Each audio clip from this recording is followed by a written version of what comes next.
Pastor Ricardo.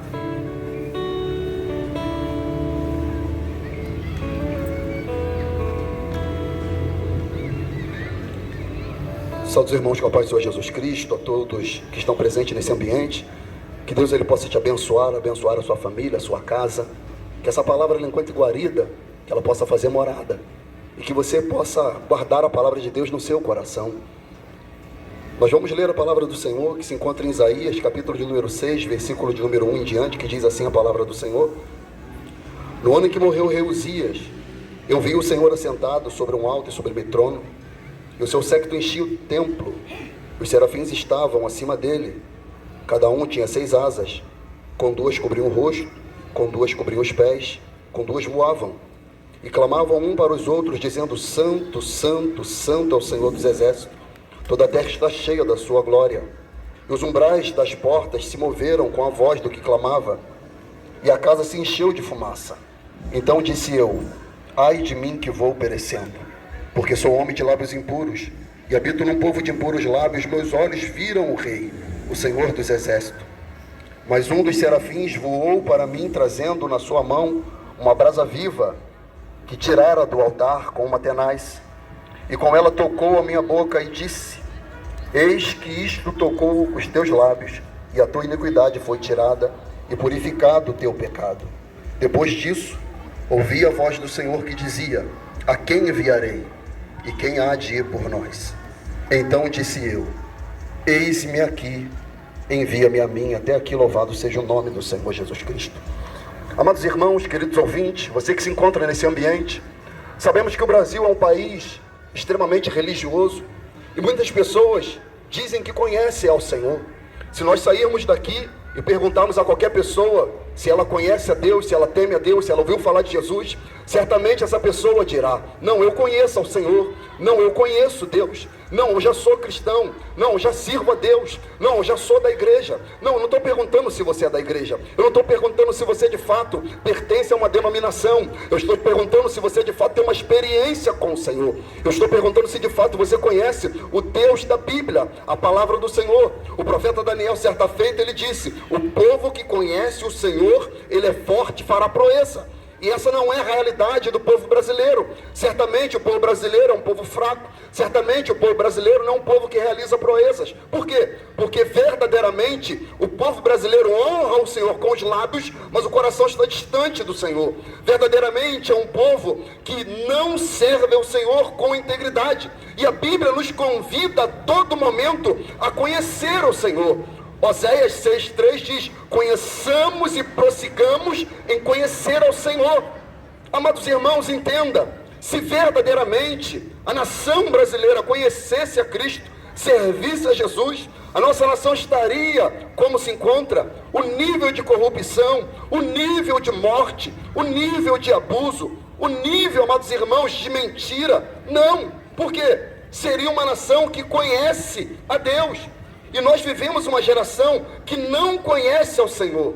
Isaías se encontrava nessa condição. Isaías já era profeta, Isaías já servia a Deus, Isaías já profetizava. Todavia, Isaías não tinha uma relação íntima com o Senhor, não conhecia o Senhor a fundo, ainda não tinha tido uma experiência com Deus.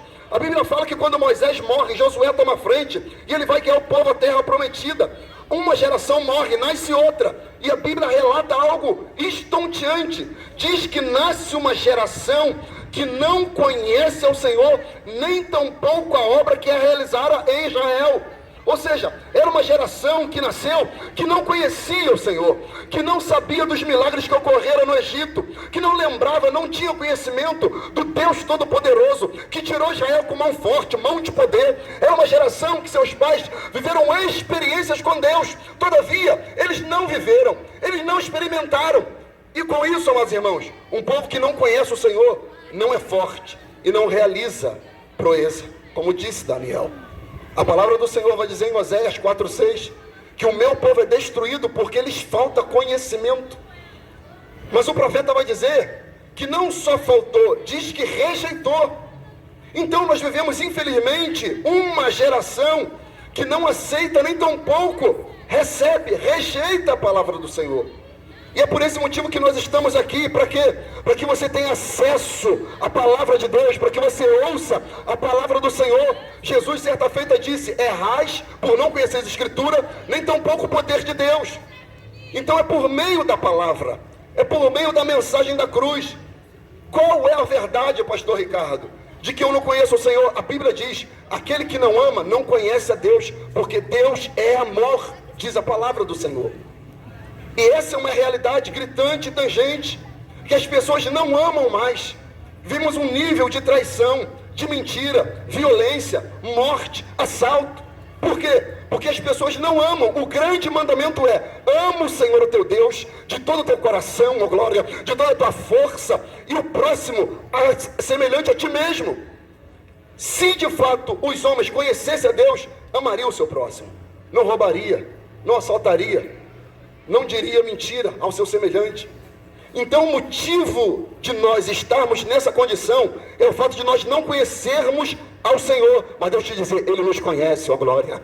A despeito de eu e você não conhecermos a Ele, Ele nos conhece, ó glória. Ele conhece você, Ele conhece a sua vida, Ele conhece antes de você existir. A palavra do Senhor vai dizer no Salmo 139 que Ele nos conhecia no ventre da nossa mãe, como substância informe. Então Ele sabia, aleluia, que você estaria aqui, que nesse dia você estaria ouvindo essa palavra, que essa palavra penetraria no seu coração, que você de fato daria crédito à palavra da cruz, ó glória.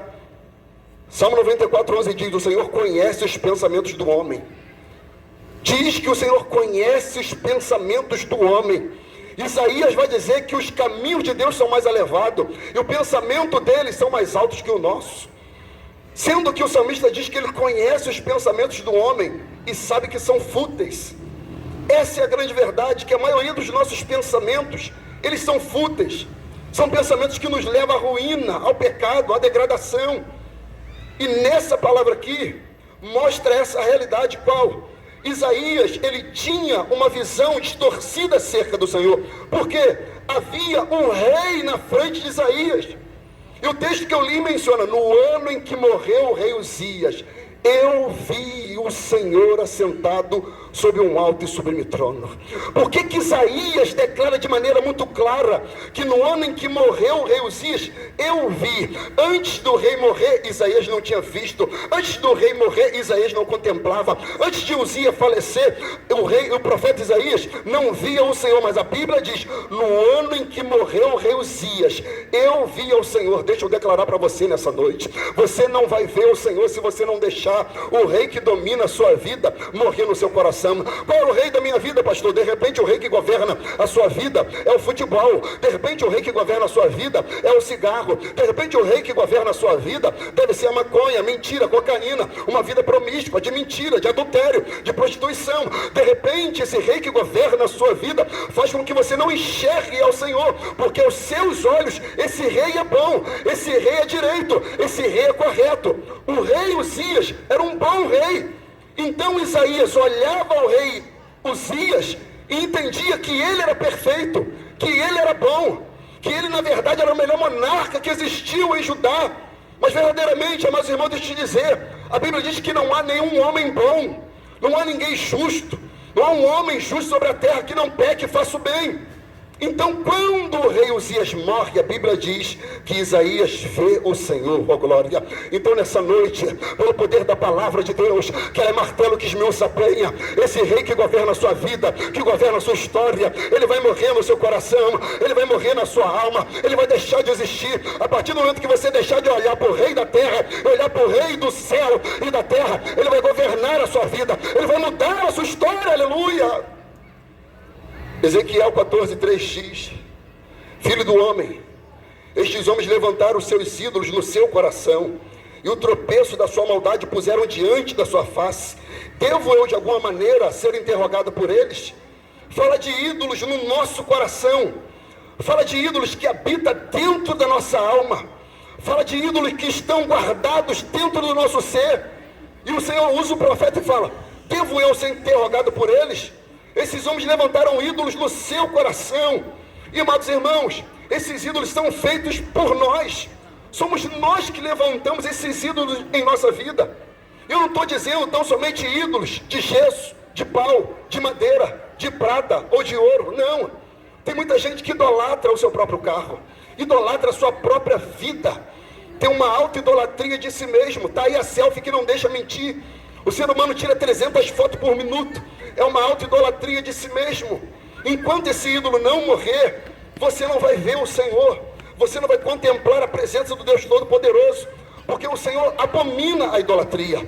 Êxodo 20, versículo 3 diz: não terás outros deuses diante de mim, não fará para ti imagem de escultura, nem alguma semelhante a que há em cima nos céus, nem debaixo da terra, nem nas águas debaixo da terra. Não te encurvará a elas, nem as servirás, porque eu sou o Senhor, o teu Deus, e sou Deus zeloso, que visita a maldade dos pais nos filhos, até a terceira e quarta geração daqueles que me aborrecem. A partir do momento em que o rei Uzias morreu, Isaías viu o Senhor, ele contemplou o Senhor, ele viu o Senhor. E em qual condição que ele viu Deus? Eu vi ao Senhor assentado sobre um alto e sublime trono, e o seu séquito enchia o templo. No período dos reis, para você saber que um rei era extremamente poderoso, que o seu reino era grandioso, a sua vestimenta era pomposa, era bela, era esplêndida, era grandiosa. Então certamente Isaías, que era profeta do rei Uzias, ele via a veste do rei Uzias e falava: como o rei Uzias é glorioso, como ele é pomposo, olha a sua vestimenta, olha o seu séquito, como enche a sala do trono, como é bela e esbelta. Mas a partir do momento que ele morre, a Bíblia diz que ele vê ao Senhor, e ele vê o Senhor assentado sobre um alto e sublime trono. Oh glória! Trono fala de governo, trono fala de autoridade, alto fala da sua grandeza, sublime fala do seu fulgor, da sua beleza, e o seu séquito enchia o templo. Ele está falando: meu Deus, eu achava que o manto do rei Uzias era glorioso, era pomposo, mas não é, porque existe um Deus, oh glória, que ele é rei dos reis, Senhor dos senhores, o seu séquito enche o templo, ele é rei do céu e da terra, oh glória, ele é poderoso. Jesus Cristo, Senhor, quando ele estava na cruz, colocaram nele uma escrita em cima, a acusação dele: rei dos judeus. E a Bíblia diz que ele foi crucificado, um à sua direita, outro à esquerda, e o da direita disse para ele: Senhor, lembra-te de mim quando entrares no teu reino. Aquele homem à beira da morte, ele olhou para o Senhor, não viu ali um condenado, não viu ali um criminoso, ele enxergou um rei, ele enxergou um Senhor. Ele falou: o rei da terra não é Herodes, o rei do céu não é Herodes, o rei do céu e da terra é esse que está do meu lado. Senhor, em nome do seu nome, Jesus Cristo, lembra-te de mim, Senhor, quando entrares no teu reino. Aleluia. Você precisa contemplar esse Deus. A palavra diz em Timóteo 6,15: a qual a seu templo mostrará a bem-aventurada, ao único poderoso Senhor, Rei dos reis e Senhor dos senhores. Aqui ele tem só a imortalidade, que habita na luz inacessível, a quem nem homem viu nem pode ver, a qual seja a honra, a glória e poder sempre eterno. Apocalipse 17,14 vai falar: estes combaterão contra o Cordeiro, e o Cordeiro os vencerá, porque é Rei dos reis e Senhor dos senhores. Aleluia. Isaías contemplou esse rei, Isaías viu esse Senhor, Isaías enxergou que ele é um Deus todo-poderoso. Aleluia. E a palavra diz que quando ele vê o Senhor assentado no trono, ele vê outros seres. Quais? Os serafins. E a Bíblia diz que os serafins estavam acima dele. Eles tinham 6 asas, com 2 cobriam o rosto, com 2 cobriam os pés e com 2 voavam, e clamavam um para os outros, dizendo: Santo, Santo, Santo é o Senhor dos exércitos, toda a terra está cheia da sua glória. Amados irmãos e querido ouvinte, a visão de Isaías foi uma visão metafísica, foi uma visão transcendental, foi uma visão estupenda, tremenda e poderosa, acerca de ele ver seres poderosos, e ele ver esses seres com 6 asas, 2 eles voavam, 2 cobriam o rosto e 2 os pés, e eles tinham um trisságio angelical que dizia: santo, santo, santo é o Senhor dos Exércitos, toda a terra está cheia da sua glória. Isaías viu um Deus que ele é tão puro de olhos que não pode contemplar o mal. Ele é um Deus santo, diante dele não pode haver pecado, diante dele não pode haver iniquidade. Deixa eu te dizer, amados irmãos e querido ouvinte, o Deus da Bíblia não é esse Deus que nós ouvimos ser pregado. Esse Deus da Bíblia, ele é santo, aleluia. Ele é santo, ele é santo. A Bíblia relata que ele é tão puro de olhos que não pode contemplar o mal. Nele não há injustiça, nele não há detrito, nele não há pecado. Ele é santo, ele nunca falhou, nem nunca falhará, de maneira tal que os serafins não tinham a audácia de olhar para ele, de contemplar a face dele. E nós vivemos tempo em que pessoas blasfemam o nome do Senhor, falam mal de Cristo, blasfemam contra Cristo, fazem chacota de Cristo, fazem zombaria do Senhor no período do carnaval, fazem zombaria de Cristo na abertura dos Jogos Olímpicos.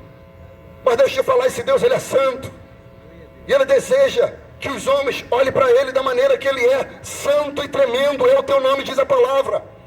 De maneira tal que os umbrais do templo se movia com a voz do que clamava, oh glória. Até os objetos inimagináveis, eles curvavam-se diante do Senhor. Madeira, pedra e pau se curvava diante daquele que vive para todo sempre. E como nós, seres humanos, falíveis, de carne e de osso, não vamos se curvar, se até os umbrais do templo se movia, se curvava. A Bíblia diz que Deus deu ordem ao sol e o sol obedeceu. Deu ordem ao mar e o mar obedeceu. Deu ordem aos animais e os animais obedeceram. Mas quando ele chama o homem não quer obedecer. O homem não quer se curvar. O homem não quer se dobrar diante do Senhor. Os umbrais das portas se moveram com a voz do que clamava. Quando Isaías contempla essa visão, ele é aturdido de algo terrível e tremendo. Agora Isaías, que só olhava para Uzias, ele está vendo o Senhor, ele está vendo Deus. Agora ele olha para Deus, ele olha para si. Ele declara: ai de mim, que vou perecendo, porque sou homem de lábios impuros e habito no meio de um povo de impuros lábios, e meus olhos viram o Rei, o Senhor dos Exércitos. Nós somos muito fáceis de olhar a falha dos outros. Não, mas olha o bandido. Não, mas olha o traficante. Não, mas olha esse político corrupto. Não, mas olha essa mulher, olha esse homem. Eu quero ver você olhar para você. Eu quero ver você olhar para dentro de você, enxergar quem verdadeiramente você é, fora da mídia, fora da rede social. E você só vai ter uma visão honesta de si mesmo quando você vê o Senhor, quando você contemplar a Deus. Isaías, quando viu o Senhor, ele olhou para ele. Por quê? Ele olhou para Deus e viu que Deus era santo. 1 Pedro diz: começando aquele que vos chamou, sede vós também santo em toda a vossa maneira de viver. Deixa eu perguntar, você é santo em toda a sua maneira de viver? Não. Certamente que não, nem esse que vos fala. Porque a Bíblia diz que todos pecaram e destituídos estão da glória do Senhor. E eu sei que você está me ouvindo, a chuva está caindo, mas eu não vou parar de pregar até Deus mandar. Eu vou continuar pregando, seja com o microfone ou sem ele, como um pregador do deserto. E você está ouvindo essa palavra, porque Deus quer que você ouça, oh glória. E é por isso que você está aí, aleluia, para que você olhe para dentro de você. Isaías declarou: ai de mim, que vou perecendo, porque eu sou um homem de um lábios impuro. Ou seja, possivelmente Isaías era alguém que falava mal dos outros, fofoqueiro, tinha um palavrão que morava nos seus lábios. E muitas pessoas são assim, irmãos. E de repente o seu problema não é na língua, é nos olhos, é na mão, é nos pés. Mas você tem pecado, você tem falhas, e você sabe disso. E você só vai ter uma real visão de você quando você olhar o Senhor, quando você enxergar Jesus Cristo como verdadeiramente Ele é. E eu vou dizer como Ele é Rei dos reis e Senhor dos senhores. Ele é Deus, Ele é soberano, Ele reina no céu e na terra. Isaías menciona: e um dos serafins voou para mim trazendo uma brasa viva, que que tirara do altar como a tenaz. E com ela tocou a minha boca e disse: eis que isso tocou os teus lábios, e a tua iniquidade foi tirada, e o teu pecado foi purificado. Quando você volta um pouquinho em Isaías capítulo 5, você vê como é que Isaías era, como é que ele tinha uma conduta. Isaías 5, vou mencionar como é que Isaías pecava com a boca. Isaías 5:11.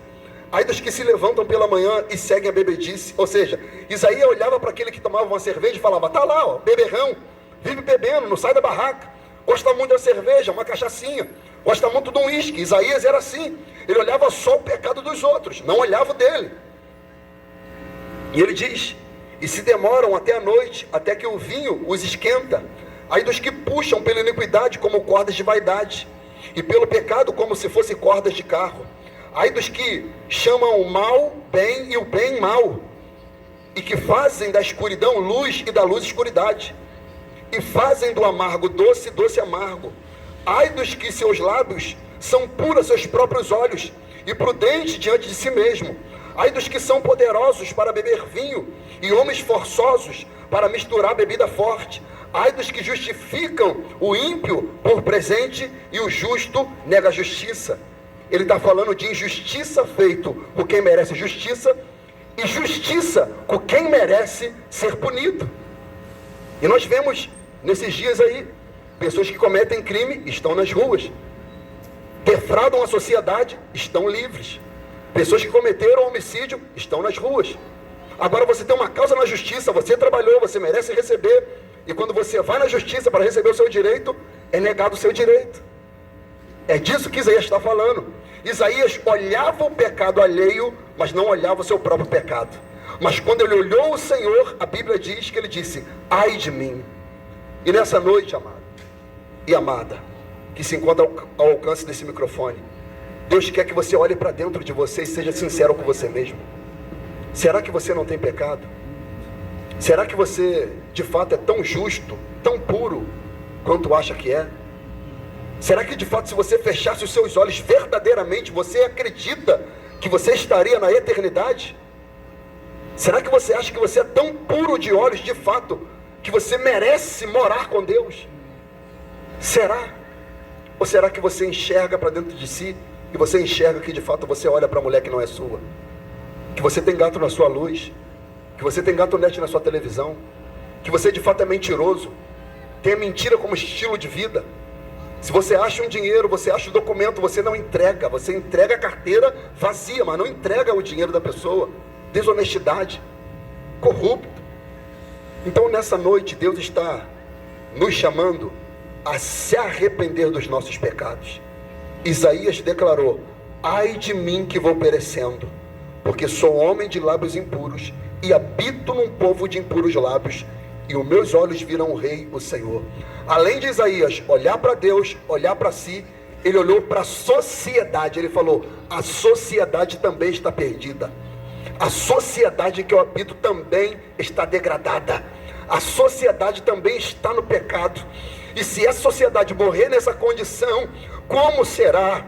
Senhor, tem misericórdia. Senhor, tem piedade de mim. Senhor, tem misericórdia da minha alma. Por isso que Isaías diz: Senhor, eu estou perecendo. Senhor, como eu vou ser purificado desse meu pecado? A Bíblia diz que um anjo tira uma brasa viva tirada do altar. E eu vou te dizer o que é isso. A Bíblia diz que Jesus Cristo, Filho de Deus, o Verbo se fez carne e habitou entre nós. Ele veio e habitou aqui. Ele foi hasteado na cruz. E a Bíblia diz: quando eu for levantado, a todos atrairei a mim. Olhai para mim e serás salvo, vós e todos os termos da terra. A Bíblia diz que agradou o Senhor moê-lo naquela cruz. O sangue de Jesus Cristo, a Bíblia diz que ela nos purifica de todo o pecado. 1 João 1,9 fala: se confessarmos nossos pecados, Ele é fiel e justo para nos perdoar os pecados e nos purificar de toda injustiça. Se confessarmos os nossos pecados, Ele é fiel, Ele é justo para te purificar de toda a injustiça. Se nessa noite você reconhece que você é pecador, que você carece de um Salvador, que se você partisse nessa noite você era sim merecedor do inferno, Nessa noite o Senhor te convida a confessar os seus pecados e falar: Jesus Cristo, eu te reconheço como o meu único e suficiente Salvador. A palavra fala em Provérbios 28:3: aquele que encobre as suas transgressões nunca prosperará, mas os que confessa e abandona alcança do Senhor a misericórdia. Deus te convida nessa noite a confessar seus pecados, a abandonar os seus pecados, para que o sangue de Jesus venha te perdoar. E a partir do momento que você for perdoado por Deus, tocado pelo Senhor, ter uma visão de Deus, uma visão de si, uma visão da sociedade, você vai estar pronto para ser enviado, para ser um pregador da palavra, para fazer outros discípulos, como o Senhor disse: ide por todo mundo e pregar o evangelho a toda criatura, quem crer e for batizado será salvo. Ide fazer discípulo por todas as nações, batizando em nome do Pai, do Filho e do Espírito Santo. Quando Isaías tem essa visão e o anjo toca nele, o Senhor brada dos altos céus. É a primeira vez que Deus fala com Isaías. E Deus diz: a quem enviarei e quem há de ir por nós? Isaías declara: eis-me aqui, envia-me a mim. Nessa noite, se você quer receber Jesus Cristo como seu Senhor e seu Salvador, nós vamos estar aqui ainda para orar pela sua vida, pela sua família. Se você quer mudar a sua vida, mudar a sua história, mudar o seu destino, ser uma nova criatura, como a palavra do Senhor fala: assim que alguém está em Cristo, nova criatura é. As coisas velhas se passaram, eis que tudo se fez novo. Nós estaremos aqui para orar pela sua vida. Não vá para casa com o seu pecado, não vá para casa da mesma maneira que você se encontra aqui. Jesus Cristo não tem problema com o pecado. O problema do pecado foi resolvido na cruz do Calvário. A grande questão é se você não abandona o seu pecado, se você não confessa o seu pecado, se você quer continuar da mesma maneira. Não, eu nasci assim, vou morrer assim, eu tenho minha religião. Você tem esse direito, mas deixa eu te falar: o único direito que você não vai ter é o direito de morar na eternidade com o Senhor, porque o Senhor te convida a se arrepender dos seus pecados. Isaías, ele menciona assim, olha que texto tremendo, Isaías 1:18: vinde, então e argui-me, diz o Senhor, ainda que vossos pecados sejam como escarlata, eles se tornarão branco como a neve, ainda que sejam vermelho como o carmesim, se tornarão branco como a lã. O que Isaías está a dizer é: não interessa o nível do seu pecado, o sangue de Jesus tem poder para perdoar. Não interessa o que você fez ou praticou, ou quem você é, Deus tem poder de te perdoar, Deus tem poder de te tratar, Deus tem poder de mudar a sua história. O Salmo de número 116, a palavra menciona: cri, por isso falei, estive muito aflito, e dizia eu na minha precipitação: todo homem é mentira. Que darei ao Senhor eu por todos os benefícios que me tem feito? Tomarei o cálice da salvação, invocarei o nome do Senhor. Um dia esse que vos fala foi tocado por Deus, foi mudado por Deus como o profeta Isaías. E eu disse: o que eu vou fazer ao Senhor por todos os benefícios que Ele me fez? Eu vi esse texto e falei: eu vou tomar o cálice da salvação e vou pregoar o nome do Senhor. É por isso que nós estamos aqui, para pregar o evangelho a toda criatura, e todo aquele que crer será salvo. Nós vamos orar nesse momento para terminar e encerrar esse momento. E se você que se encontra ao alcance desse microfone, e de repente você era um cristão, servia ao Senhor, tocava na casa de Deus, já pregou e evangelizou, mas está aí, fora da presença de Deus, não evangeliza mais, não prega mais, não ora mais, abandonou a sua Bíblia, e Deus nessa noite está usando essa palavra para trazer você de volta para casa, para você voltar para a presença do Senhor, voltar a pregar a presença e a palavra do Senhor a toda criatura. Nós queremos orar pela sua vida, pela sua família. Pai, no nome de Jesus, Senhor, agradecemos ao Senhor porque o Senhor é bom e a sua misericórdia dura para sempre. Entendemos e sabemos que tudo o que o Senhor faz é bom e é perfeito, nada foge do teu controle. Pai querido, santo e verdadeiro, Todas as pessoas, ó Deus amado e santo, que estão ao alcance desse microfone, Deus, o teu Espírito, ó Deus amado, que convence um homem do pecado e da justiça e do juízo, Deus, possa convencer essa pessoa, Deus, do seu pecado, que ela venha se arrepender nessa hora, nessa noite, que ela venha ter uma experiência com o Senhor, que ela possa contemplar o Senhor como o Senhor é, um Deus santo, tremendo, terrível e poderoso. Deus, em nome de Jesus Cristo, perdoa pecados nessa noite, escreve nomes no livro da vida. Deus, restaura histórias nessa noite. Tu és poderoso para mudar o cativeiro de todo aquele que crê. Por isso Deus Santo está visitando o Senhor, aquele homem, ó Deus, que se encontra perdido da sua casa, que abandonou os seus caminhos, aquele homem que outrora, ó Deus, evangelizava, aquele homem que outrora tocava instrumento, aquele homem que outrora pregava a tua palavra, mas Deus, por algum motivo ele saiu da tua presença, ele saiu da sua casa. Deus Santo, em nome de Jesus, tira ele do monturo nesse momento. Deus, ó Deus, aquela minha irmã, Senhor, que outrora evangelizava, orava, subiu um monte, Pai querido, mas fugiu da tua casa, saiu da tua presença. Deus, em nome de Jesus Cristo, leva ela ao arrependimento nessa noite. Visita a tua casa, a família. Deus, em nome de Jesus Cristo, Tu és poderoso, ó Deus, para transformar toda e qualquer situação. Pai, no nome de Jesus, que todos esses que estão ao alcance desse microfone possam olhar para si e falar como profeta: ai de mim que vou perecendo, porque eu sou homem de lábios impuros e habito num povo de impuros lábios, e meus olhos viram o Rei, o Senhor dos Exércitos. Deus, dê uma oportunidade, Senhor, a toda criatura que se encontra nesse ambiente, que está ouvindo a Tua palavra, a Tua voz. Nós estamos aqui para pregoar o ano aceitável do Senhor, e Te damos graça porque o Senhor nos permitiu estar aqui e falar da Tua palavra e adorar o Senhor na beleza da Tua santidade. Nós Te agradecemos, Te louvamos, Te bendizemos, em nome de Jesus, amém, e graças a Deus. Que Deus abençoe a cidade de Magé, que Deus abençoe você, que Deus abençoe a sua família. Enquanto nós vamos guardando o material aqui, se você quiser oração, nós estaremos aqui. Que o Senhor te abençoe e te dê uma noite maravilhosa, em nome de Jesus, amém, e graças a Deus. Que o amor de Deus, o nosso Pai, a graça maravilhosa de nosso Senhor e Salvador Jesus Cristo, a doce comunhão e consolação do Espírito Santo de Deus, seja com todo o povo de Deus espalhado sobre a face da terra, com todo aquele que crê e que recebe. Se você é um desses, diz amém. Que a vitória é nossa. Se o Senhor é por nós e operando o nosso Deus, foi Ele que operou, ninguém pode pedir a todos a paz do Senhor. Nosso culto, ele é às 19 horas no domingo e às 19h30 na quinta-feira, na Rua da Pestalozzi. Você vai encontrar ali um povo adorando e glorificando o nome do Senhor. Domingo às 19 horas, às quinta-feira às 19h30, será muito bem-vindo. Que Deus te abençoe em nome de Jesus. Deus abençoe, meu amado. Vá com Jesus em nome de Deus. Vitória.